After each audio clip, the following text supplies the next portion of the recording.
And let's look at that state revenue. This next graph shows that the state government had been earning about $2 billion a year through the 90s and the beginning of this decade. But then with these high prices in 2008, coupled with the dramatic increases in progressivity taxes with the ACEs, we earned $11 billion from the oil companies in 2008, and that was a record.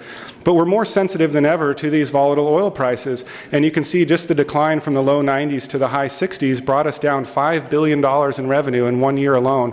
So as the production declines, we're more fragile and sensitive to these price changes as it relates to government revenues. And we know how important the government is in the economy here.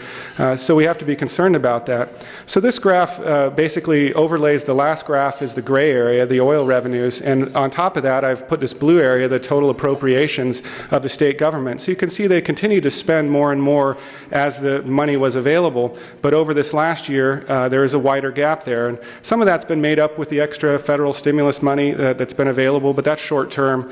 And we do have other state taxes of about $1 billion, but they're limited in their reach of how much we can expand. So certainly trying to make up a $5 billion difference in oil revenues, if this high price level is not sustainable in the long run, then we really have to address that with production, whether it's gas or more oil in some of these areas that I mentioned earlier.